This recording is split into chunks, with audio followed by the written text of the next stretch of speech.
Good morning students. Vivekananda online class में आपका स्वागत है। मैंने पिछले वीडियो में पार्ट नंबर फर्स्ट जिसका नाम था मानव स्वास्थ्य या भोजन व मानव स्वास्थ्य,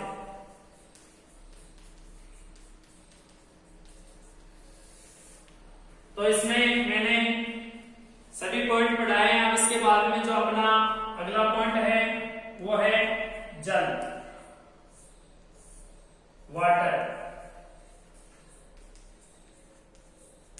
तो देखिए आपके सामने जल के कौन से गुण होने चाहिए, कैसा जल पीना चाहिए, दूषित जल से होने वाले विकार कौन कौन से हैं, इन विकारों को कैसे दूर किया जा सकता है, जल के द्वारा कौन कौन सी बीमारियां होती हैं, उसके लिए कौन सा प्रोग्राम चलाया गया है, वो सभी इस पाठ के अंदर अध्ययन करेंगे।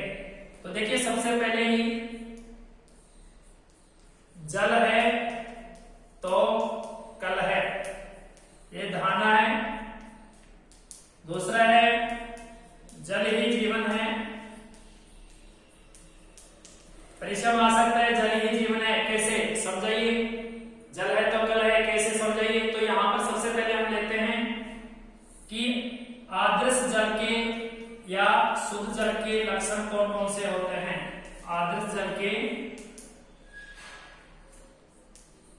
लक्षण कौन कौन से हैं या गुण कौन कौन से हैं। तो देखो आपके सामने पहला जो गुण है कि जल में किसी प्रकार का सूक्ष्म जीव नहीं होना चाहिए। पहला है जल में किसी प्रकार का सूक्ष्म जीव, सूक्ष्म जीव का मतलब है हानिकारक जीव नहीं होने चाहिए। पहला गुण हो गया कि जल में किसी प्रकार के हानिकारक सूक्ष्म जीव नहीं होने चाहिए। दूसरा है जल का पीएच संतुलित होना चाहिए, संतुलित होना चाहिए।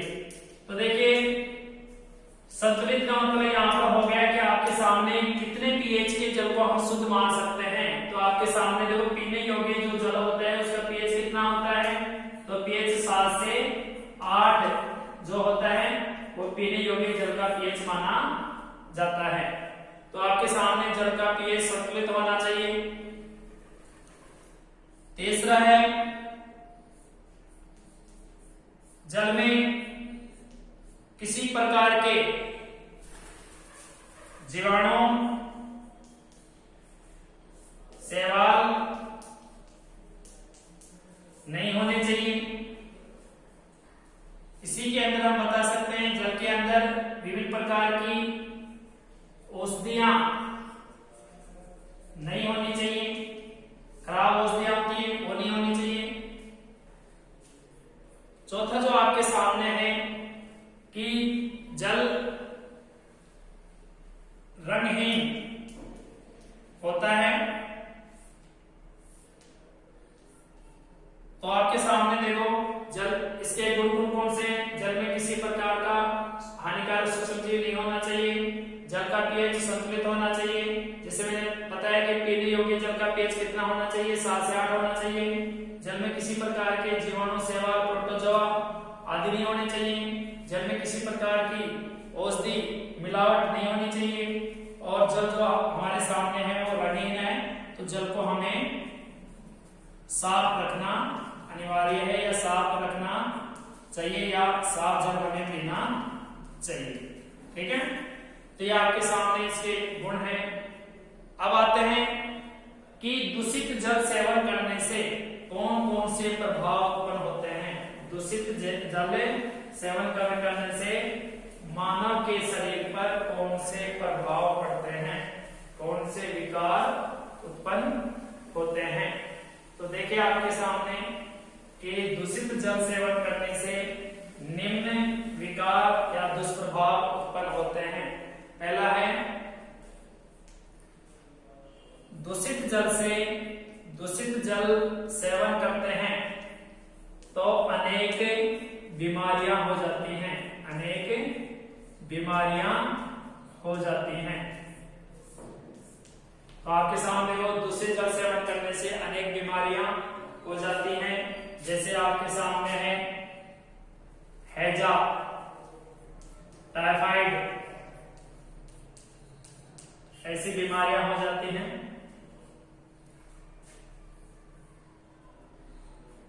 दूषित जल सेवन करने से नारू नामक बीमारी हो जाती है, क्योंकि जो नारू नामक बीमारी है वो एक कृमि के द्वारा होती है। उस कृमि का नाम है नारुकृमि, या इसको हम बता सकते हैं ड्रैगनकुलस मेडिनेंसिस। ड्रैगनकुलस मेडिनेंसिस। यहां पर देखिए नारू का जो नारू रोग है वो किसके द्वारा होता है? नारुकृमि के द्वारा होता है। जो आपके सामने नारू का रोगजनक है उसका नाम है ड्रैगनकुलस मेडिनेंसिस। तो देखिए आपके सामने इसको रोकने के लिए नारू उन्मूलन प्रोग्राम चलाया गया। नारू 2000 में चलाया गया था प्रोग्राम, नारू उन्मूलन प्रोग्राम या कार्यक्रम चलाया गया। तो देखिए नारू एक गंभीर रोग होता है और इसका जो प्रोग्राम नारू उन्मूलन कार्यक्रम प्रोग्राम चलाया गया था वो 2000 में चलाया गया था। नारू का जो रोगजनक है ड्रैगनकुलस मेडिनेंसिस है। नारू जो अपने अंडे हैं वो कहां देता है? जल में देता है। तो अंडे युक्त जल सेवन करने से नारू रोग हो जाता है। तीसरा है दूषित जल सेवन करने से शरीर में विभिन्न अंग क्षतिग्रस्त हो जाते हैं, कमजोर हो जाते हैं। चौथा जो आपके सामने है कि दूषित जल अगर सेवन करेंगे तो हमारे एक खतरनाक बीमारी होती है जिसका नाम है क्लोरोसिस। क्लोरोसिस होती है। तो हमें जल गर्म करके छानकर या उबाल कर पीना चाहिए जिसमें इस प्रकार के हानिकारक जीवाणु न हो। यहां पर आता है कि दूषित जल जो होता है, जल को दूषित करने वाला जीवाणु कौन सा है? तो उस जीवाणु को हम एक नाम देते हैं कोलीफॉर्म जीवाणु। क्या बोलते हैं? कोलीफॉर्म जीवाणु जो है ये जल को दूषित कर देता है, इसलिए इसको बोलते हैं कोलीफॉर्म जीवाणु। क्या बोलते हैं इसको? कोलीफॉर्म जीवाणु। ठीक है। तो देखिए आपने पढ़ा कि दूषित जल के प्रभाव कौन कौन से हैं, जल के गुण कौन कौन से होने चाहिए। फिर यहाँ पर बताया गया कि एक मनुष्य को यानी मनुष्य को लगभग 8 से 10 गिलास पानी के प्रतिदिन पीने चाहिए, जिससे शरीर में किसी प्रकार की बीमारी नहीं होगी, शरीर स्वस्थ रहेगा। इसके बाद पाठ का अंतिम टॉपिक है खाद्य पदार्थों में मिलावट। खाद्य पदार्थों में मिलावट। खाद्य पदार्थों में मिलावट। तो देखिए वर्तमान में खाद्य पदार्थों में मिलावट उच्च पैमाने पर की जा रही है। हम देखते हैं कि प्रतिदिन किसी न किसी पदार्थ में कोई ना कोई पदार्थ मिला दिया जाता है और उसका जब सेवन किया जाता है तो अनेक प्राणियों में अनेक विकार उत्पन्न हो जाते हैं। देखने में हमें हमेशा आता है, जैसे मान लीजिए आपके सामने है दूध के अंदर पाउडर, डिटर्जेंट आदि मिलाकर उनको बेचा जाता है, यानी दूध को बेचा जाता है। इसी प्रकार से घी लीजिए, घी के अंदर वनस्पति तेल या वनस्पति घी को मिलाकर कुछ पैमाने पर बेचा जा रहा है। जैसे चाय देखिए या सरसों, तो यहाँ पर सरसों या चाय के अंदर विभिन्न प्रकार के जिसको बोलते हैं सत्यानाशी पादप के जो बीज होते हैं उनका उपयोग किया जा रहा है। सत्यानाशी को हम बोलते हैं आर्जीमोन मैक्सिकाना। सत्यानाशी का वैज्ञानिक नाम क्या है? Argemone Mexicana. तो याद रखिए कि सत्यानाशी का जो वैज्ञानिक नाम है वो है आर्जीमोन मैक्सिकाना। इसी प्रकार से मिर्च देखिए, मिर्च के अंदर ईंट का चूरा मिलाकर कुछ पैमाने पर बेचा जा रहा है। हल्दी है तो हल्दी में मिलावट करके उच्च पैमाने पर बेचा जा रहा है। तो आपके सामने कहने का मतलब है कि विभिन्न पदार्थों में विभिन्न प्रदूषक मिलाए जाते हैं और ऐसे पदार्थों का हम सेवन करते हैं तो अनेक बीमारियों से पीड़ित हो जाते हैं। इसलिए हमें ऐसे पदार्थों से बचना चाहिए। इसके बाद में भारत सरकार ने इनके लिए एक नियम बनाया कि खाद्य पदार्थों में मिलावट को रोका जाए। तो यहाँ पर एक नियम बना था, वो बना था भारतीय मिलावट या निषेध अधिनियम।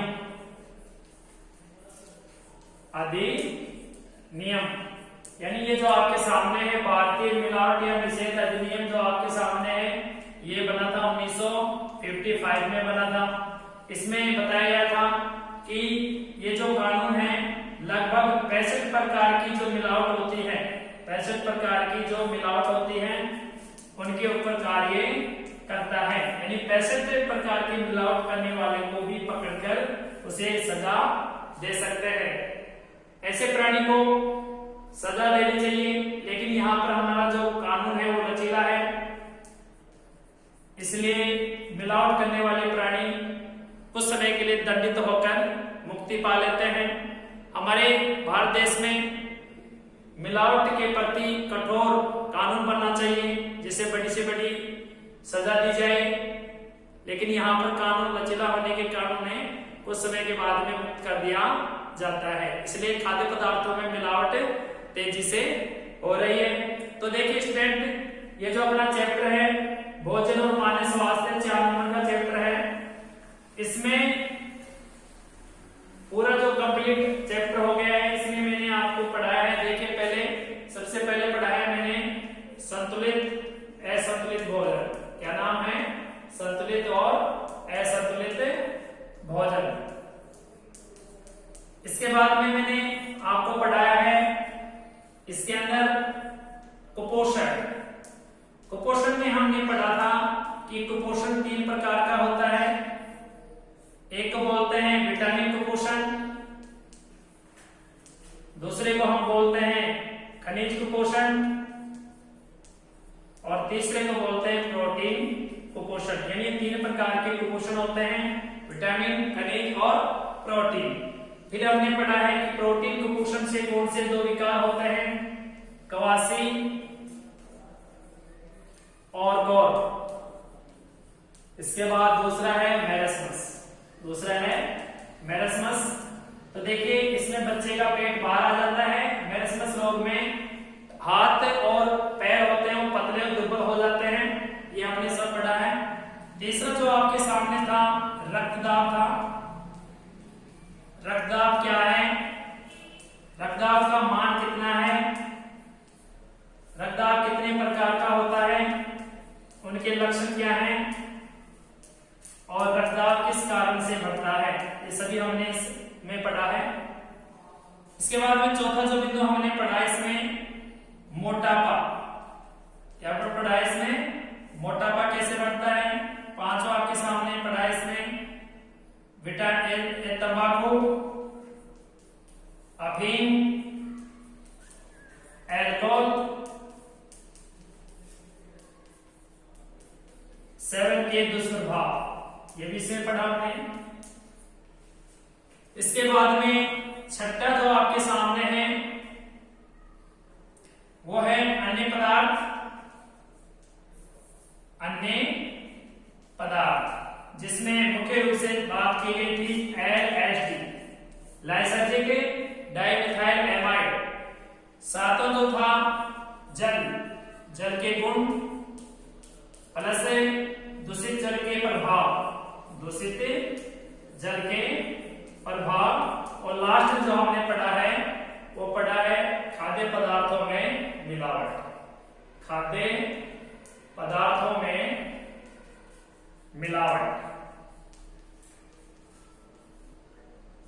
तो स्टूडेंट मैं कुछ आपसे प्रश्न पूछता हूं, उनके आंसर देना।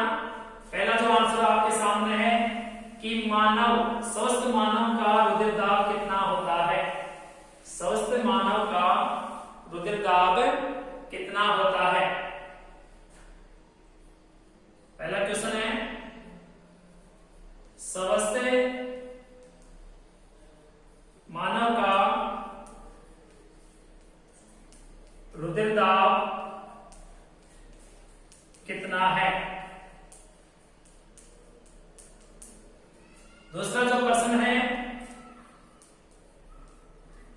रुधिर चाप का मापन किस उपकरण से किया जाता है। मापन किस उपकरण से किया जाता है। उपकरण से किया जाता है।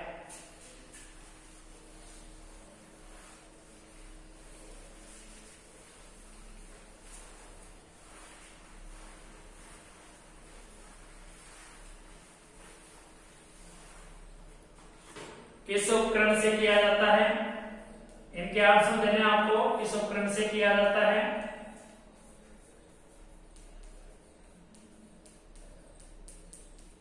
तीसरा जो अपना आंसर है आपके सामने, सॉरी प्रश्न है, वो है रक्तचाप का मापन किस जीव में किया गया। किस जीव में किया गया। चौथा जो अपना प्रश्न है तंबाकू किस कुल का सदस्य है। किस कुल का सदस्य है। पांचवा जो क्वेश्चन है अफीम का वैज्ञानिक नाम बताइए। अफीम का वैज्ञानिक नाम बताइए। छठा क्वेश्चन अपना है तंबाकू में कौन सा एल्केलॉइड पाया जाता है। कौन सा एल्केलॉइड पाया जाता है।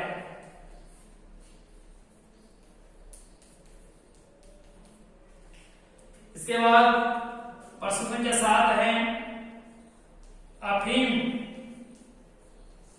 में पाए जाने वाले किन्हीं दो एल्केलॉइड के नाम लिखिए। एल्केलॉइड के नाम बताइए। नाम बताइए। आठवां क्वेश्चन है अपना नारो उन्मूलन कार्यक्रम कब शुरू हुआ। कब शुरू हुआ। नवा जो क्वेश्चन है अपना नारो रोग का रोगजनक लिखिए। नारो रोग का रोगजनक लिखिए। जो 10वां अपने सामने क्वेश्चन है 10वां नीचे लिख देता हूं। एल एस डी का पूरा नाम लिखिए। पूरा नाम लिखिए। तो देखिए आपके सामने पूरा चैप्टर पढ़ने के बाद में आपको कुछ प्रश्नों के आंसर देने हैं। पूरे चैप्टर को पढ़ने के बाद में आपका एक माइनर टेस्ट हो रहा है आपके सामने। इनके क्वेश्चन आप देकर क्लियर कीजिए। स्वस्थ मानव का रुधिर दाब कितना है आपको बताना है। स्वस्थ मानव का रुधिर दाब कितना होता है। कितना होता है 120/80 mmHg। बिल्कुल सही है।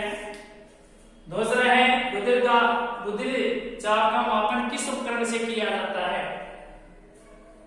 तो इसका आंसर आप बता सकते हो, बताकर आंसर देना। रक्तचाप का मापन किस जीव में किया गया है। तो यहां पर आपके सामने था घोड़ा में। सबसे पहले स्टीफन हेल्स ने रक्तचाप का